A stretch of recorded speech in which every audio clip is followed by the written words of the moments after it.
Good evening, everyone. So, as you can see on the screen, with the poetry class, and I have already introduced the literary theories altogether. The one topic that we all should focus is literary terms. In short, I have given the differentiation between the literary theories and literary terms. So now I'm going to follow the schedule that I have already uploaded and the topic that we all have to go according for our December exam, the literature part, literary theories, and literary terms. Extremely important. So it's a request to everyone: do not miss any of these class if you really want to crack your UGC net in December. The literary terms are extremely valuable for all the exams of English literature. So any of you can join this class and watch. So before starting the class, what do you have to do? Absolutely, you have to like the session, subscribe the channel, and to get the PDF notes or any other updates or to solve the PYQs, whether it's just one or two with discussion, you can simply join the Telegram channel. There are a lot more students have already joined. More than 100 students have subscribed the Telegram channel. You can also become a part of this journey. Okay, so let's start the class. First, let me tell you that this is going to be the introduction class, the way I have data for literary theory. So you have to watch till end. Introduction orientation class is important, the first class especially for the beginners. So it's a request to anybody, it's a suggestion to not to miss the beginning class at least. And then after this class, I will bring the MCQs based on the literary terms and also from PYQs and the most common questions that always appeared. So from the basic, that means the ancient literary terms, till the literary terms that are popular these days and frequently appeared in the exam, you will get everything. Okay, so let's start the class. Before diving into direct to the literary terms, I would like to introduce you that what are literary terms in literature. So everybody, literary terms are the techniques, devices, and elements that writers use to create meaning, enhance style, engage the reader in text. These terms can include figure of speech, narrative techniques, poetic meters, and structure elements. Then you will find a lot of literary terms in your exam. Literary terms, the question is based that which type of literary terms has been mentioned in the work used by character. So in the form of narrative techniques, poetic meters, structure elements, figure of speech, devices, elements, you will find everything at one name, and that is literary terms.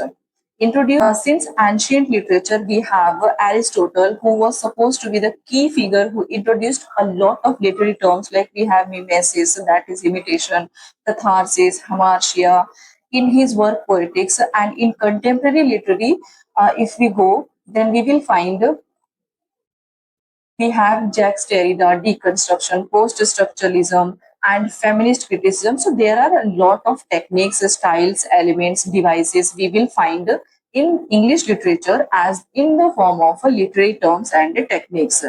Remember, literary terms, that doesn't mean one particular word that is just used to enhance or create meaning and engage the reader, but there are a lot of different meaning of this and used in a different way in the form of narrative technique, poetic meters, structural elements, figure of speech, devices, elements. So there are so many ways this can be used by the writers. I hope you have got my point. So now let's see the most common literary terms. And here we have the first one,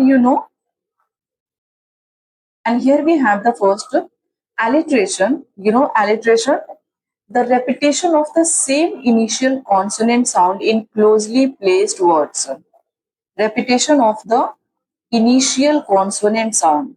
In, the initial consonant sounds, that closely placed words. So here the example you will find here.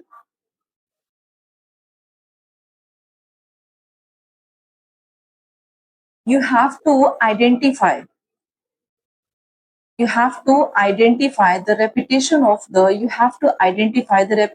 the same initial consonant sound, and that is you have here Peter, Piper, the initial consonant sound you have to identify.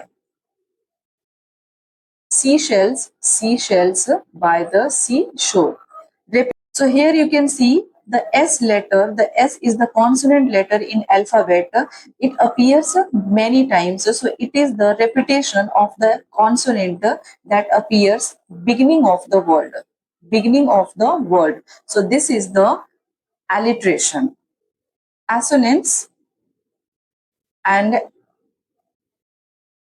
Asonance we have, it is a repetition of vowel sound in nearby words.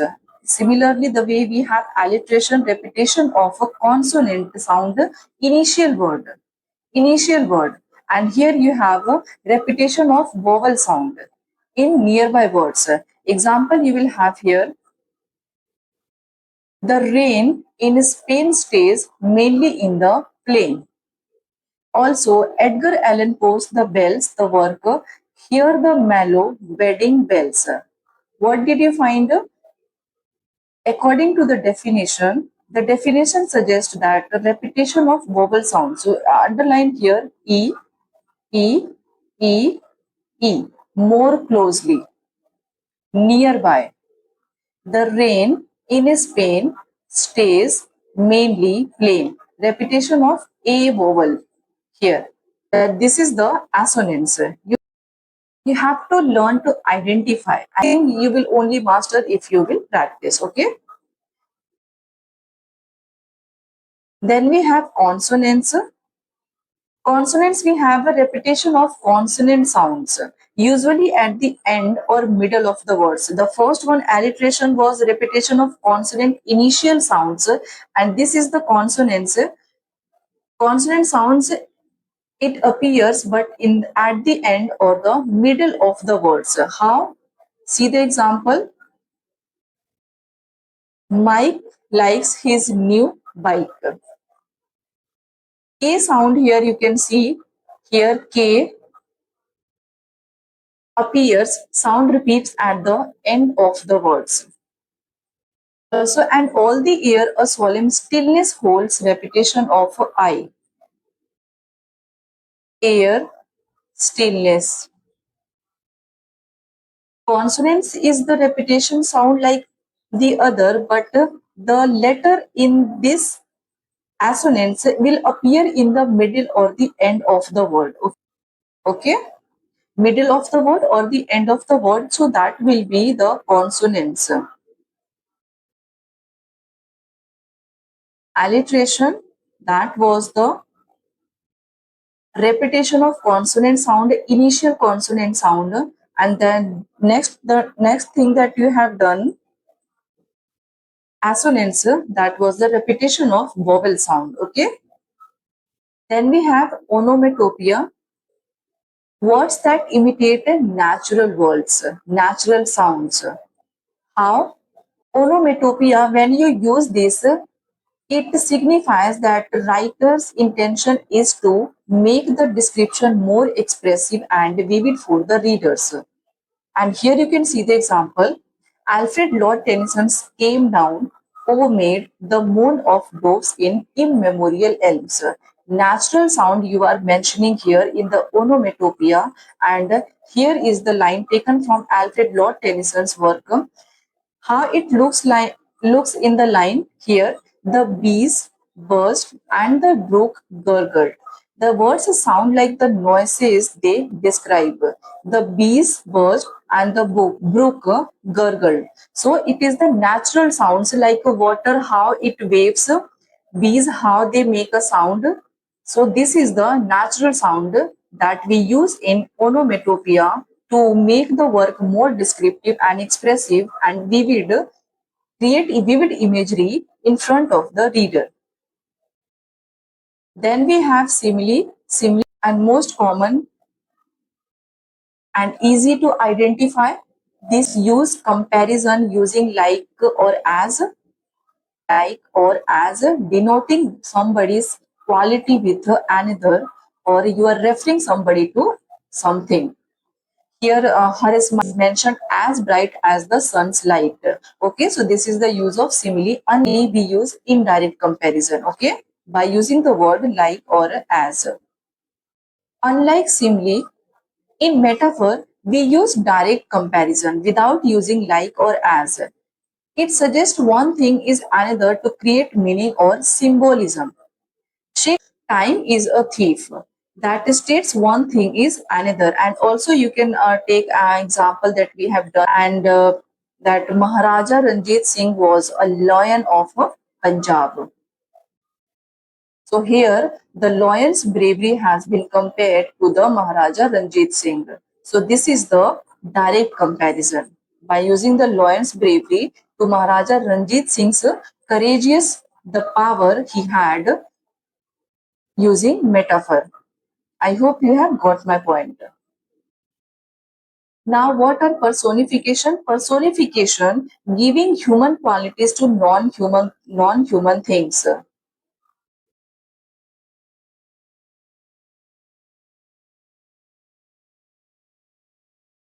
When you give human qualities to non-human things, for example, if you will say that a kite is speaking, while flying the kite utters something.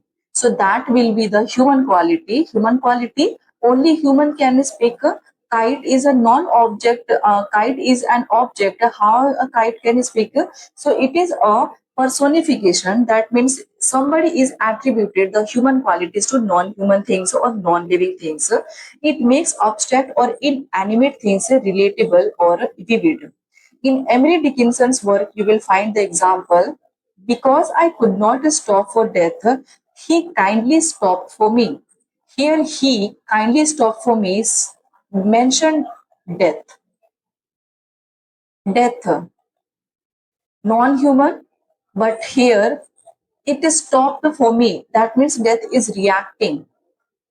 This line suggested by Emily Dickinson, the very popular line. This is one of the most popular work by Emily Dickinson and always appear in the exam. So you all have to remember the literary terms attributed to the work here I have mentioned. The wind whispered through the trees. Wind is given a human action through trees. The wind here mentioned as that wind is whispering through trees. That means blowing. The wind is blowing, but here it is mentioned that it is whispering, saying something. Wind is given here a human action, that means whisper. Whisper a human does. It's a human quality. Then we have a hyperbole.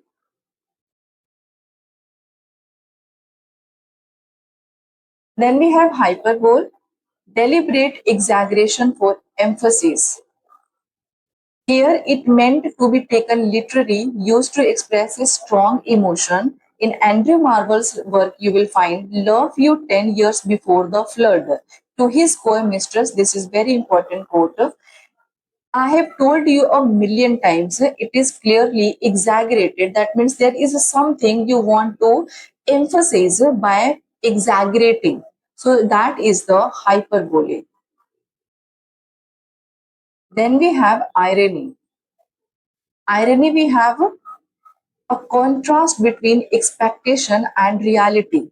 What do you expect, but what happens in real? That is irony, the situation irony.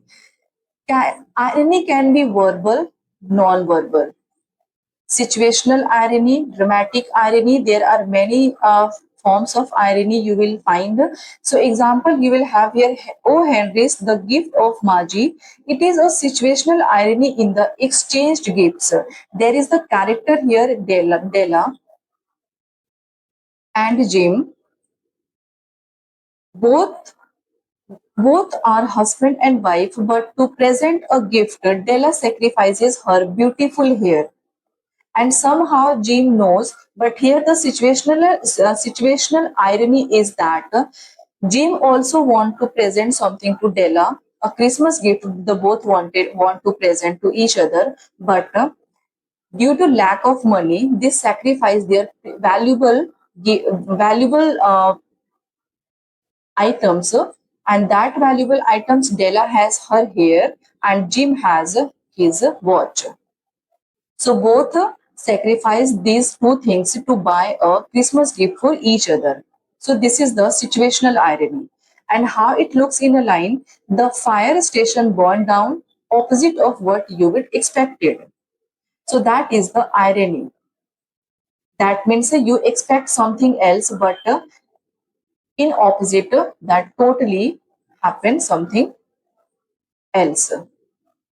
Then we have now these days it's common in exam, and that is enjambment. It is one of the PYQs.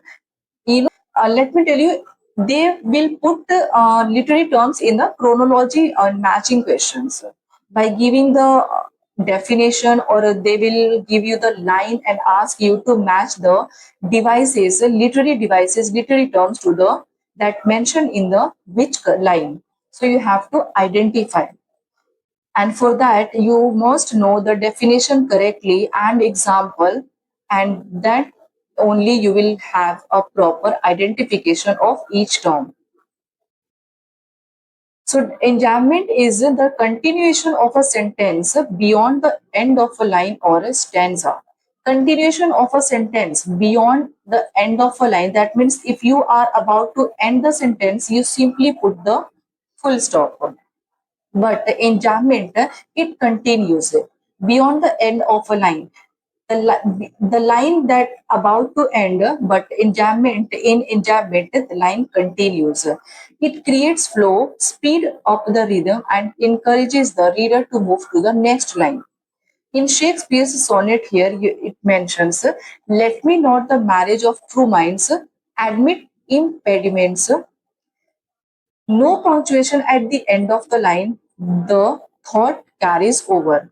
So normally when we use the sentence, we end the sentence by using the punctuation sign full stop. But in enjambment, we do not use any punctuation sign, and that refers that when the line is continued.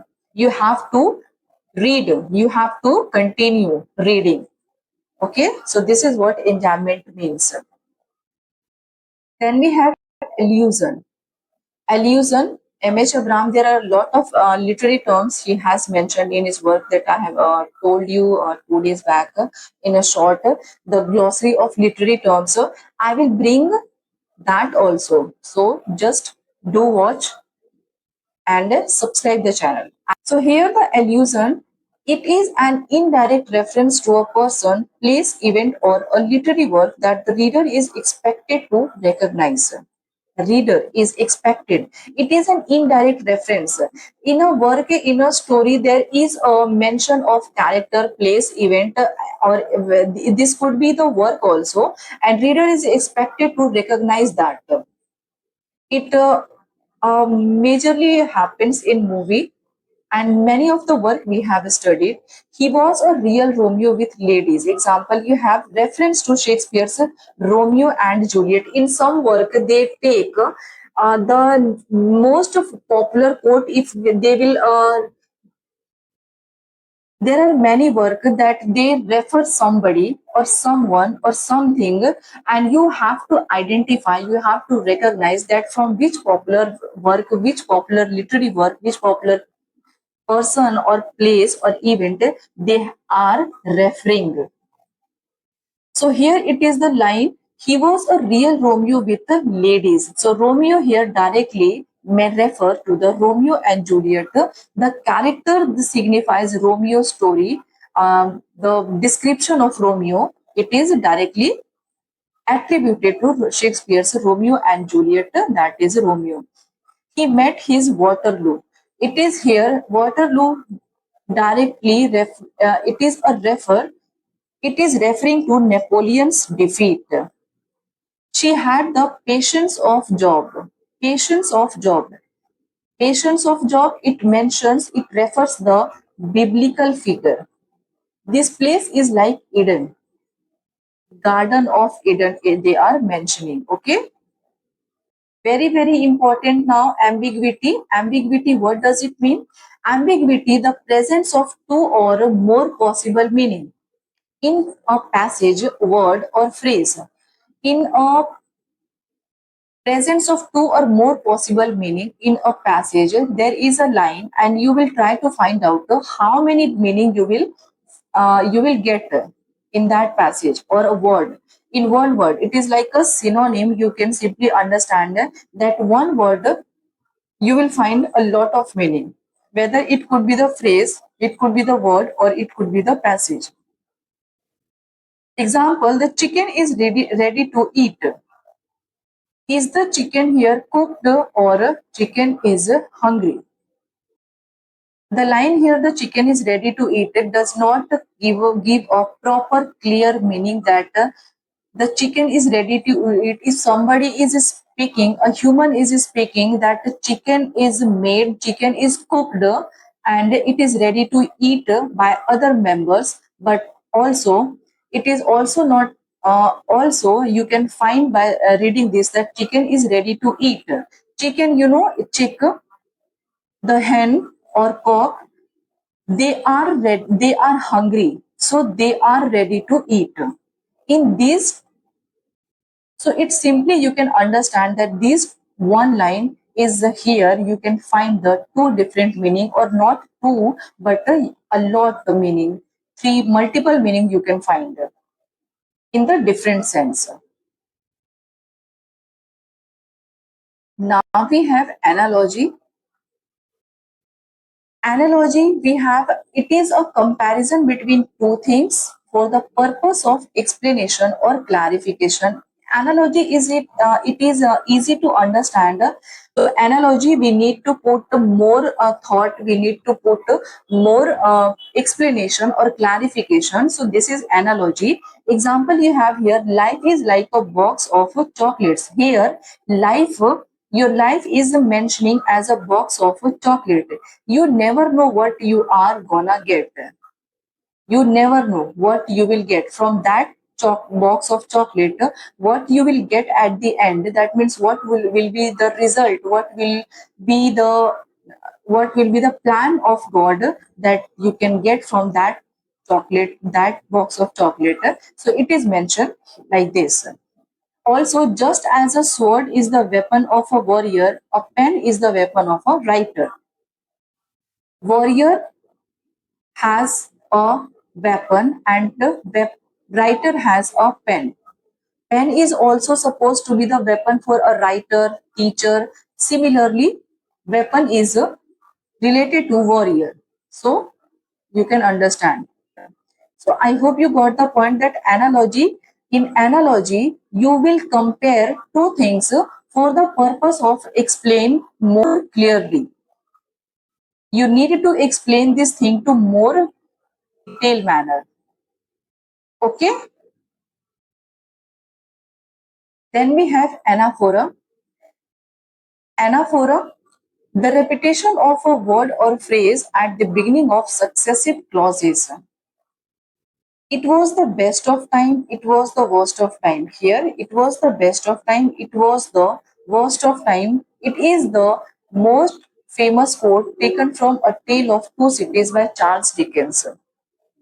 We shall fight, we shall fight on the landing grounds. So here you can see the, one second. It was the best, it was the worst. We shall fight, we shall fight. The repetition of word or phrase at the beginning of successive clause. There is a clause, and but you will find the repetition of the words or the phrase at the beginning of the sentence. So that will be the anaphora. Another example you can see here: every day, every night, in every way, I am getting better. Every. Okay. Mad world, mad kings, mad composition. Shakespeare said this: mad, mad, and mad. So this is the anaphora. Okay. You have to remember that the anaphora is more common in speeches and poetry to create a rhythm and emphasis. Then we have anecdote. It is a short and amusing or interesting story about a real incident or person. Short and amusing or interesting story, you can also say. For example, we have a teacher telling a quick story about their own school days before starting a lesson. It happens. Before reaching to any conclusion, before starting anything, you will have a 1, 2, 3, 4 minute introduction about anything that you are elaborating something to the audience, to the reader, to the viewer, to the student. So that will be the anecdote. You have to remember the points here that it is used to illustrate a point or engage the audience emotionally. That is why anecdote is used, so that audience do not feel bored. They will feel more engaged and more connected to the speaker. Now you have antagonist. So definition of antagonist you will have here: a character or force that oppose the protagonist. Now you will get the literary terms from your exam perspective. The UGC net majorly focused. PGT exam also, any literature exam, they are going to be helpful. So a character, there is a character in a work, novel, drama, but we have two face of the character. The first one you know as protagonist, and the second one you know as an antagonist. So protagonist that has a moral character, moral values, moral lesson, and antagonist is the totally opposite of the protagonist. You can also remember like this that antagonist not always a villain, but it can be a societal norms, nature, or internal conflict. Society force people to be a to become like this. You have to remember that antagonist person cannot be villain every time, but somehow society, culture, norms, rules, regulations, they force them to become such a person, to become a negative person. Similarly, we have anti-hero. Anti-hero we have Anti-hero is a central character who lacks traditional heroic qualities like courage, morality, or idealism, the one we have in protagonist we find. So anti-hero is that. Anti, you can simply turn them into the negative one. Here, Walter White in Breaking Bad, Walter White is an anti-hero. Remember that often morally ambiguous, making them relatable yet flawed. So, anti-hero is the character that lacks the traditional heroic qualities like courage, morality, or idealism, moral behavior, moral values that it teaches something to someone. Then we have here antithesis, the juxtaposition of contrasting ideas in balanced phrases or clauses. For example, we have a juxtaposition of contrasting ideas. Opposite. To err is human, to forgive is divine. Said by Alexander Pope. It's a very famous quote, very famous line. To err is human. The human do many mistakes, but when you forget their mistake and you forgive, that will be the good deed. This is what they try to say. It was the best of time, it was the worst of time by Charles Dickens, Tale of Two Cities. Sometimes you will face the bad phase of life and sometimes it will be the good phase of life, but still there should be the balance. So here antithesis, that means there should be the contrast between the both positive and negative side.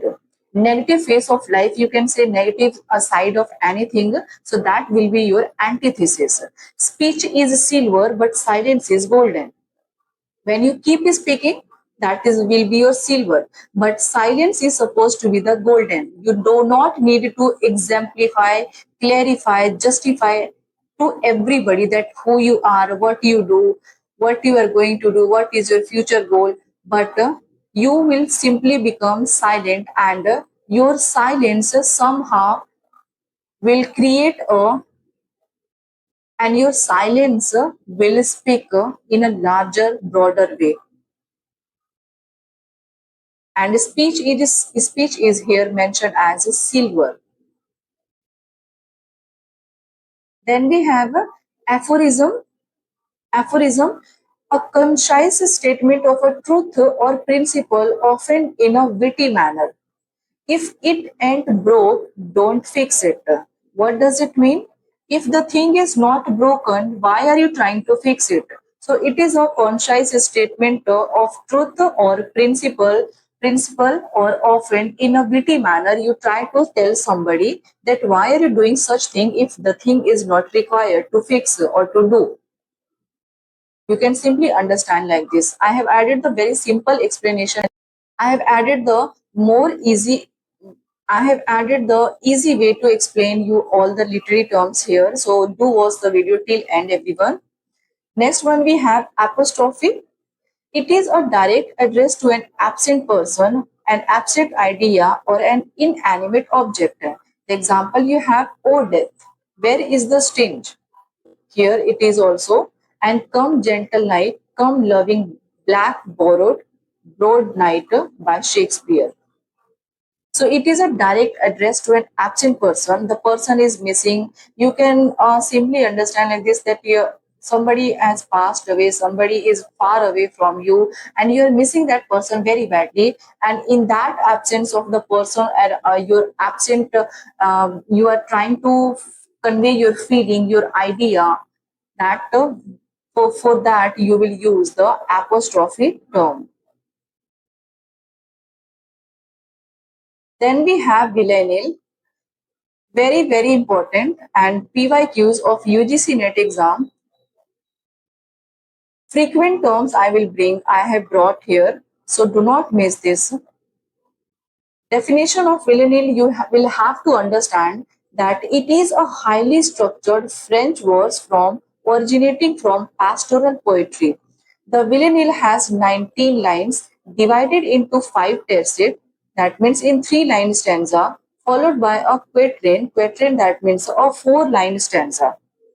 Remember, this is a French verse originating from the pastoral poetry. Okay, French verse, it is villanelle.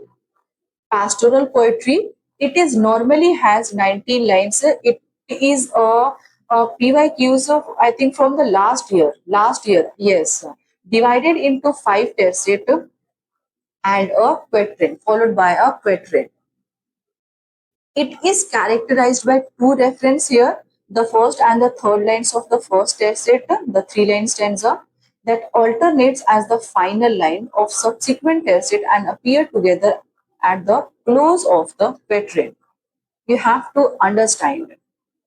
And the in villanile, you will use the rhyme scheme as ABA for tercet and ABAA for the quatrain part. So remember, they can ask you anything. Then we have sestina. It is a complex lyric form of 39 lines. Complex lyric form of 39 lines, 6 stanzas of 6 lines, each followed by a 3-line, 39 lines, sestina. It's totally different from what the Shakespeare's have, uh, Edmund Spenser has, and just you have studied the Villanelle 19, but it surpass all. 39 line, 6 stanza, including 6 lines in each stanza. Instead of rhyme, it uses lexical repetition. The 6 end words of the first stanza reoccur in prescribed rotating order in the subsequent stanza. The pattern of the sestina, known as retrogradatio cruciata. Do you remember retrogradatio cruciata? It is originated with the provincial troubadours, particularly in Arnaud Daniel. I hope you have cleared this. It is a 39 line stanza. 39 line followed by 6 stanza and 6 line in each. Again, it is also the PYQs. Frequent these days in exam, haiku. It is a Japanese poetic form of 3 lines. with a syllabic pattern followed 575. Total you will have here 17 syllable. Remember each thing everyone. Japanese poetic form it is 3 line, syllabic pattern followed 575. Total you will have here 17 syllables. It traditionally focuses on nature, seasonal references that known as kigo. Seasonal references in haiku known as kigo and cutting word known as kireji that provides a juxtaposition or emotional pause in a sentence.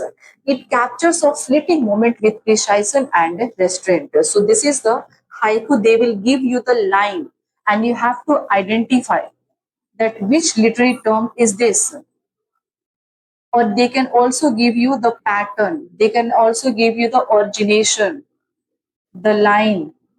So remember everything. Then we have here tercet, a stanza of 3 line. Tercet is a stanza of 3 line which may or may not rhyme.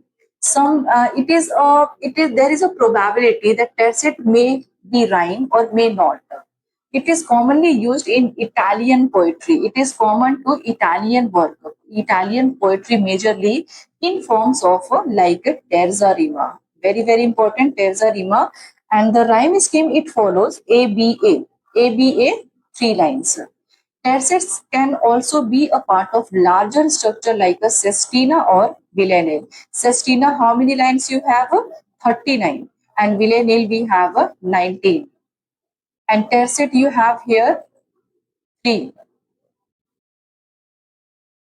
Now what is quatrain? Quatrain simply 4 lines. Stanza of 4 lines. Quatrain is usually with a rhyme scheme such as A B A B, A A B B. It is common in English ballad. Majorly, it is common quatrain in hymns and sonnets. The term comes from the French quarter, meaning four. It is a French word quarter. It is taken from the French word quarter that means four. That is why it is known as the quatrain. That means referring the 4 lines. Then we have here refrain. Important these days. Refrain is a repeated line or a group of lines occurring at regular intervals in a poem. In a poem, typically at the end of a stanza, it is common in ballads. You will find refrain in most commonly ballad, villanelles, and songs. It serves as a lyrical or a thematic emphasis. Thus, this is the refrain. That means mostly it is a repeated line. Refrain is a repeated line or a group of line. You can remember this group of line, and more commonly you will find in a ballad or villanelle.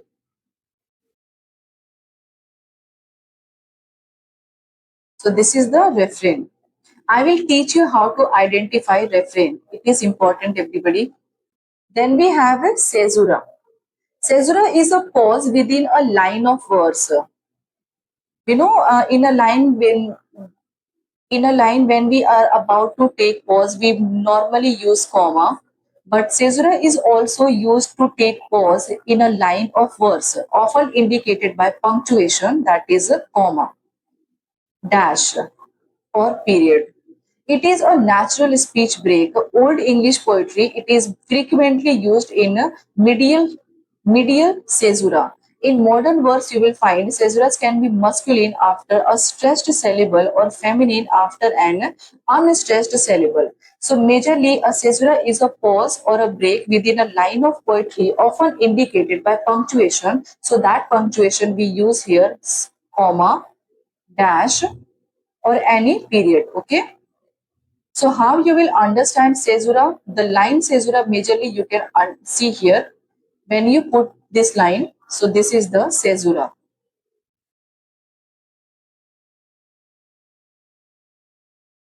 Again, it's extremely important in PYQs given in the matching questions with the to find match with the definition. So here, tasmas you have, it is a reversal of grammatical structure in successive clauses for emphasis. Reversal. Grammatical structure there is given, and for the successive clause, to make the clause successful, you will somehow reverse the structure of the grammar sentence. Never, examples, never let a fool kiss you, or a kiss fool you. What does it mean? That means you should not allow a fool to kiss you, or by kissing you can be fool. You can simply become a fool. If somebody will kiss you, you will become a fool. Ask not what your country can do for you. Ask what you can do for your country. You should not have right to ask that what the country has done for you, but instead you should ask yourself that is your capability to do something for your country. So this is the chasmas, reversal of the sentence structure to make the clause successful and emphasize. Fair is foul and foul is fair, Shakespeare. Now we have clash. It is an overused phrase or idea, expression that was once fresh and impactful but has lost its originality, meaning, and power due to overuse.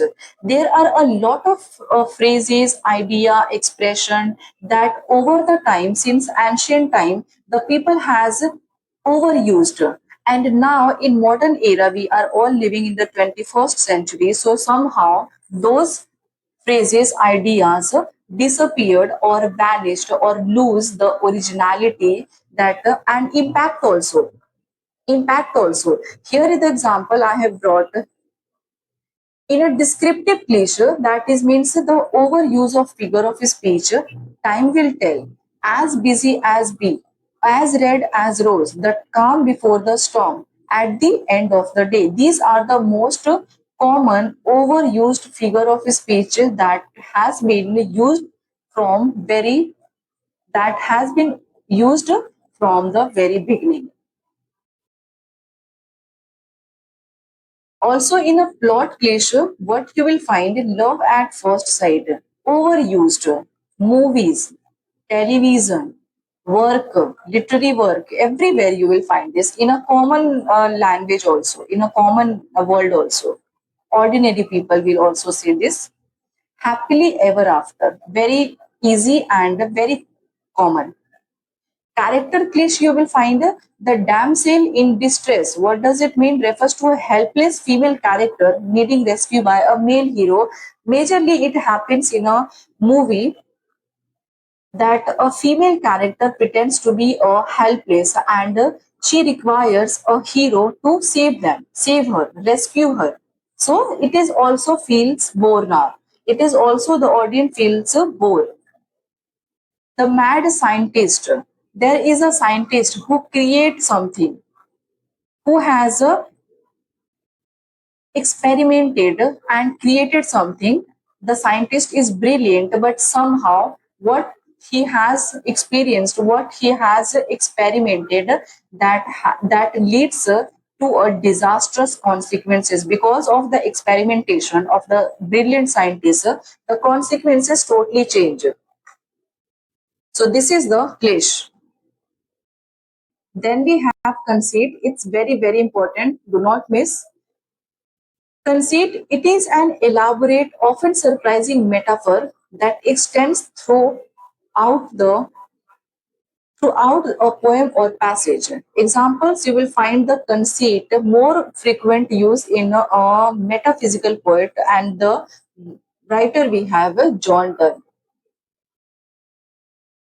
John Donne compared lovers to the two legs of a compass. It's very important, everybody. A valedication for wedding morning.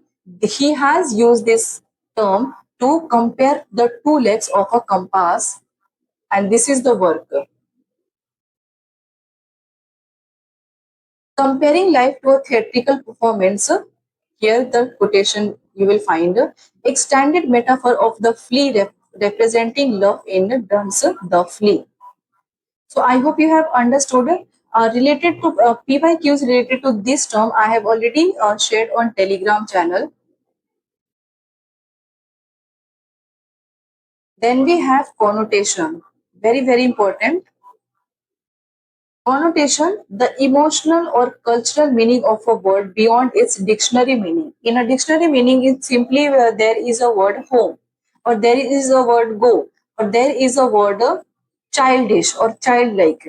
So there is one meaning that we read and find the meaning. That this meaning signifies a home, that means a home. But here, in connotation, the meaning of will be more emotional and in a cultural way. So, home do not only justifies home, that a building or a house, but it something that you feel warmth, you feel comfort, and you will have your family. So, this is the connotation. Snake, snake, danger, could be betrayal, childlike, innocence, but also naivety, naughty.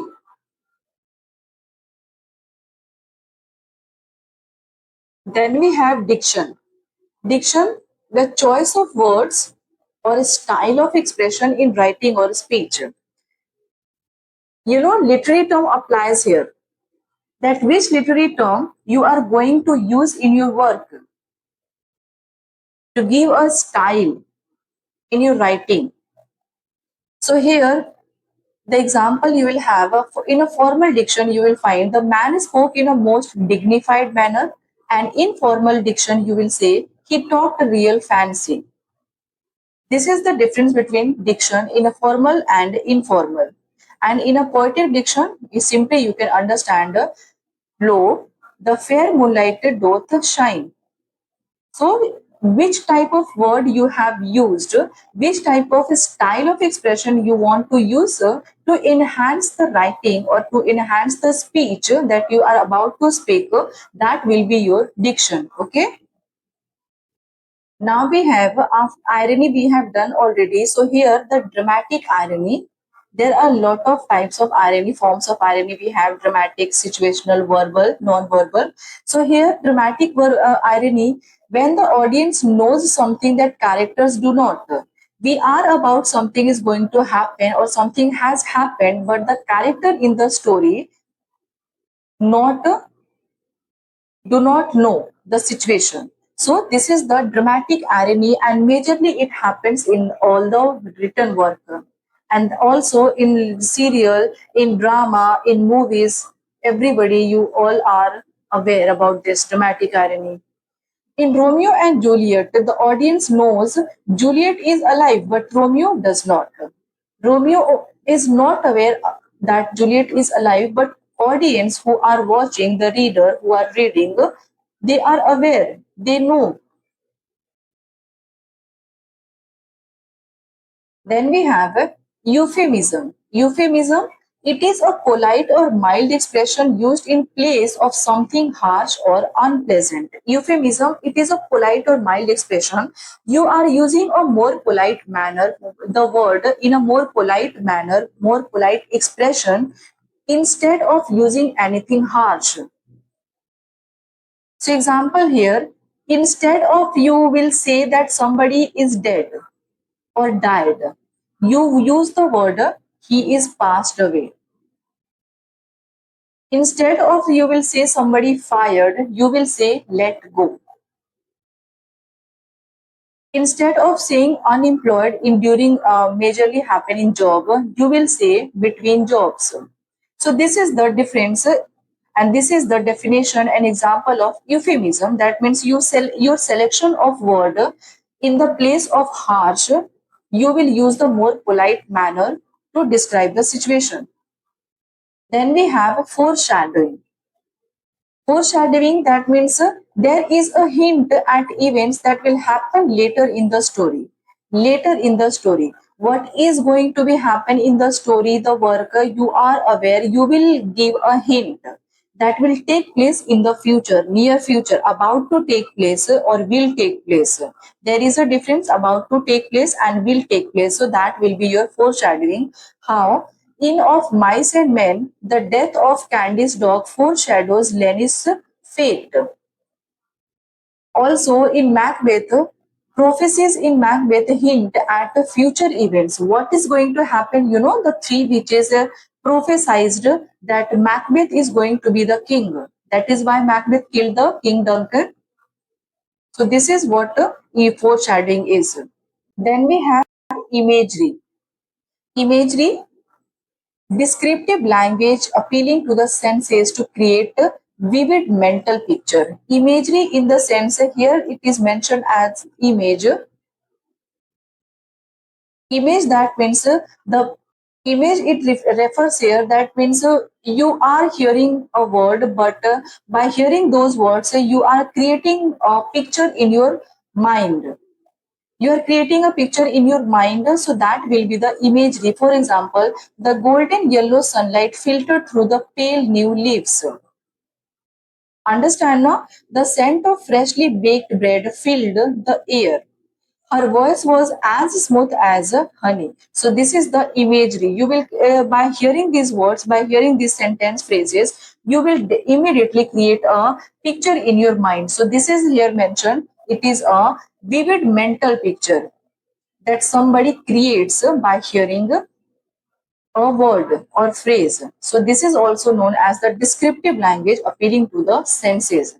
That what appeals to our sense, and basis of that we create a picture in our mind. So this is the imagery. So today I have brought only the 40, but the remaining literary terms will continue in the next class, everybody. So stay tuned and do subscribe the channel and share to more and more students so that they can also get advantage of all the free class they want to. So thank you so much for joining. What you have to, let me remind you, literature part you are doing great, okay. Term you cannot miss or cannot ignore, and together the theory part with paper one. This time, all of you, you have to promise that you will get your net, GRF, PhD. My wishes are with you all. Just do your hard work, do your best, give your best, and prepare well. This is the peak time of your career, okay? So thank you so much for joining. Do subscribe the channel and thank you. Take care of yourself. Bye bye.